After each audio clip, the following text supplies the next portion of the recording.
My name is Joanne Light. I'm one of the daughters of the man who built Dinosaur Land back in the early 60s.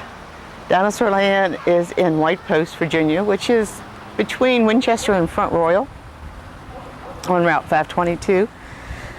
My dad, Joseph Geraci, he built Dinosaur Land, I think it was 1965, and the first dinosaurs were just out front. And there were 5 of them.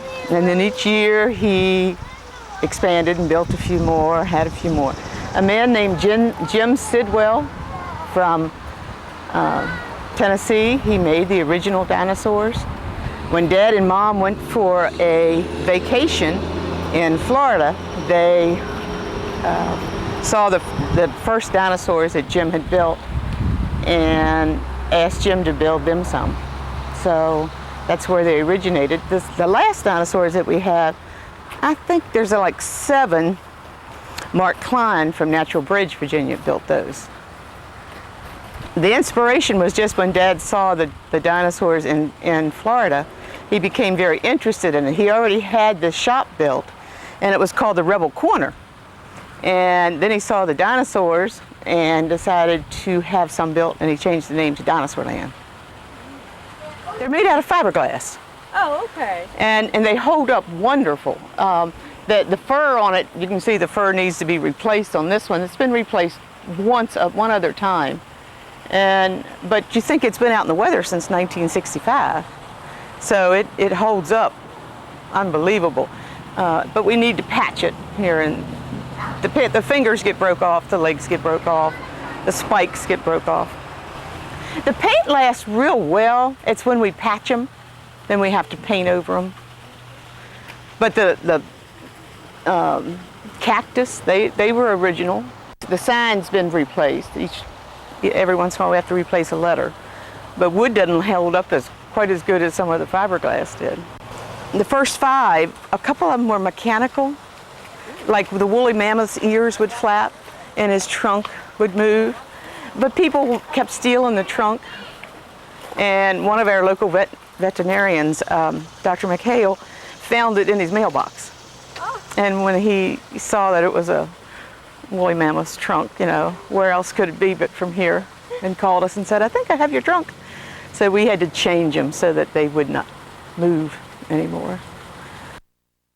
And then we had a caveman that was out front, and he was like 7-8 feet, really nice, but he was stolen 3 times. His feet was in concrete, and they pulled him up. And one time they put him in the river, and the police called us, and they had him floating in the river. They pulled him out thinking it was a person. And the second time, some kids from Shepherd College had stolen him. We got him back that time, but the third time we never got him back. Don't know who took him the last time. We've added dinosaurs. We added 5 last year, and two years before that. And when they're added now, they're added into a setting, so it looks like they're part of the setting, where when Dad had them built, they were just built and squatted down someplace. In the back, you'll see some of them look like they're eating out of the tree, and they're fighting with each other. These are all new ones that Mark Klein built. We have an educational sign beside of each dinosaur. Dad became real involved with them in the 60s, really before a lot of people knew much about dinosaurs. In fact, I had an email from a little 3-year-old yesterday who told me that one of our dinosaurs was wrong. He had 3 claws and he was only supposed to have 2. And was he correct? And I wrote back and told him that that one was built in the early 60s. That was one of our first ones. And back then, people really didn't know the difference, or the one that made our dinosaurs didn't know the difference.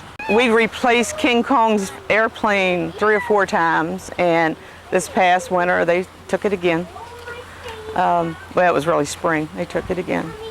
And they take it completely out. I mean, we've never found it. Fingers, people break off fingers sometimes, and the toes. Sometimes they bring them into us and say, hey, we found it on the ground, but a lot of times we never find it. But most people are pretty conscious about keeping the kids from climbing on them because they are fiberglass, and we do have signs that say, you know, don't climb on them because we don't want anyone to be hurt. And most people respect that.